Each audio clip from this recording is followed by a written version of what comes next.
The Daily Brad Devotions. Today's reflection with Pastor Jeff Eliscopides.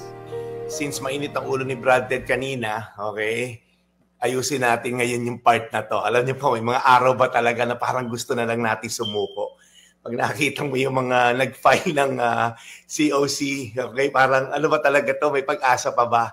Alam niyo, sobrang daming problema.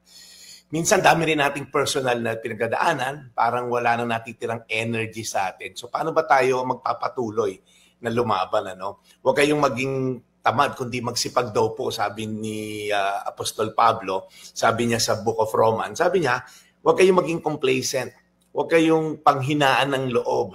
Magpakasipag kayo at buong pusong mag-serve kay Lord. So minsan po, if we want to prioritize things, gusto nating marami ayusin sa buhay, nakakalimutan natin si Lord. Kaya ang sabi rin po sa Bible, seek first His kingdom, di ba? Kaya grabe lang si Paul, ang una niyang agenda, sa dami ng gusto mong asikasuhin sa mundo, he's telling us, sa gitna ng pagsubok, we are called to keep our spiritual passion alive. Sabi niya, keep your spiritual fervor. Hindi lang basta-basta magpatuloy, kundi with passion and purpose. Kaya sabi po sa Roma 12:12, at dahil may pag-asa kayo sa buhay, magala kayo. Magtiis kayo sa mga paghihirap at laging manalangin. Tatlong bagay po yung binigay nito ni Paul at himayin ko lang po saglit, very short. Sabi niya, magala kayo. Since may hope kayo, you're looking forward to something that's bright. You're looking forward to something that's eternal na hindi lang pang dito sa lupa na temporal. Harapin niyo to ng may joy. Yung joy po, hindi dependent sa happenings. Kasi we are happy pagka may happenings. Ang joy po iba. It's not dependent on external happenings. It's dependent on internal condition ng puso. Magalak daw tayo. Kasi po kapag may pag-asa tayo kay Lord, kahit anong hirap pa yan, may dahilan tayo para mag-rejoice. Hindi po to yung empty optimism, yung bahala na lang, kaya sera-sera. Ganyan talaga ang buhay dito sa Pilipinas. Hindi po. Ito po ay isang deep confidence na may Diyos na working in all situations. Lagi ko sinasabi yan, God is in control. Okay? Pangalawa, magtiis kayo sa mga paghihirap. Ibig sabihin po, huwag tayong agad-agad susuko kapag naghihirap. Mahirap ba? Oo.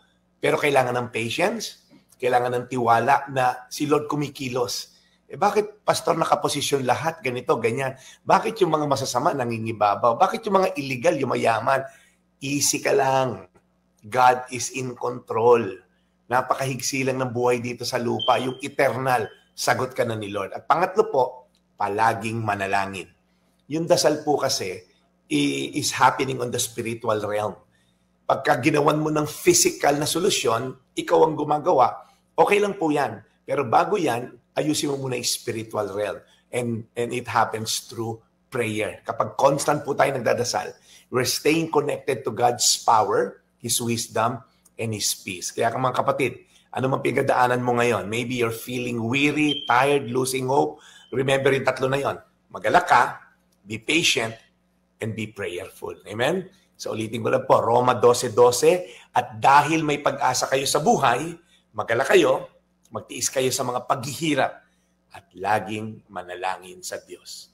Manalangin tayo. Panginoon, salamat po dahil sa kabila ng mga uncertainty sa mundo na to, sa kabila ng mga insecurities namin, sa kabila, Lord, ng mga challenges namin, may nananatiling matatag, may nananatiling malakas, nananatiling in control sa mundo. At ikaw yun, Lord God. Kaya, Lord, keep our hope alive, Lord God. Magala kami, maging patient, at maging prayerful. In Jesus' name. Today's Amen. reflection with Pastor Jeff Eliscopides.